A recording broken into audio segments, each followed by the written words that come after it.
have any apprehension as far as a town of 1,200 people opening up a coffee shop? If you would be accepted, what the response would be like? Would the volume of sales be there? I mean, like you said, Burwell is a little bit different where you've got the lake. You've got a lot of people coming in and out. But was there ever a little bit of anxiety that this would go? Oh yeah.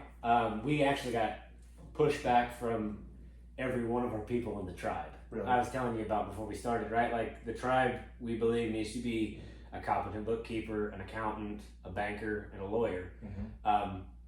And any major pivots within the organization that we do, we always try to take those ideas to them to get their feel for it. And they all were just cautious. Sure. Coffee is a volume-based business. At the end of the day, regardless of what you want to make of it, like you have to just move quantity of product in order for it to be sustainable. And they said, man, like Burwell already has a single coffee shop in the community already. Your community is only 1,200 people. Like, what is the reasoning behind it? And we recognized before we ever opened our doors that the lab was not going to be the thing that helped us retire. We opened the lab more for like advertisement and brand awareness than anything else. Because like I said, we've been roasting here, since 2017. We opened the lab in 20, and we had people coming to the lake for 15 years, and they never knew Normal was on the square. Just because we did everything, we called it a backdoor business. Roasted all of our coffee in the back, shipped all of our coffee out of the back. Deliveries and pickups were all done in the alley.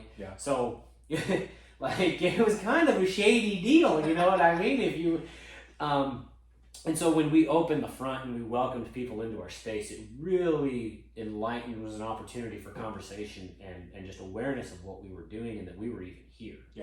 And so, yes, there was, and there still is, like every year we look at it, it's like, man, is the lab a viable thing? Like, is it worth investing that money and energy into the lab? And to this point, it always has been. The connections and the conversations that we're able to have has just been like monetarily, like you can't monetize that. Like you can't put a dollar value on that, because somebody might come in and buy, they might have a total ticket of $20 and they might spend 2.5 hours in your shop, but giving them the opportunity to cultivate that communication and those deeper connections, like, man, that's what it's all about. Can't put a price on that. No, you can't.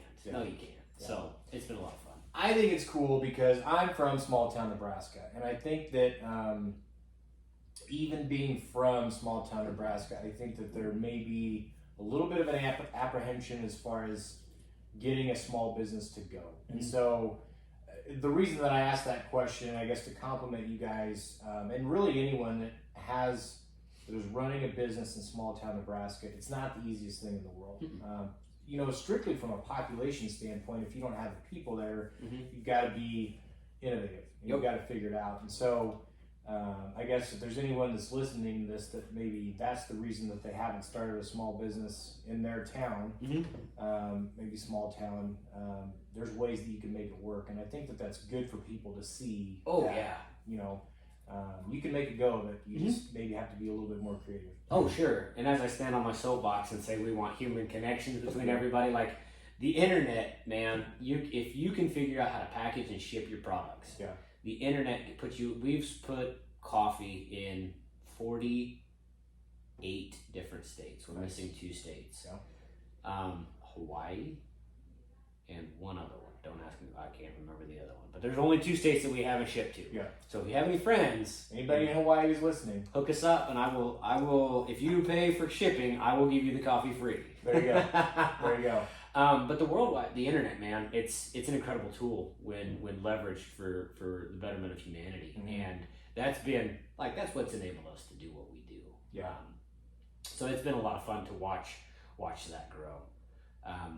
But yeah, people just randomly find you on Google searches and everything else. I don't know how half of them come across, but like a friend of a cousin's great uncle like he told me about you guys, and I Wanna decided check it out? to check it out. Yeah. So it's been pretty neat. That's awesome. It's been fun. That's awesome.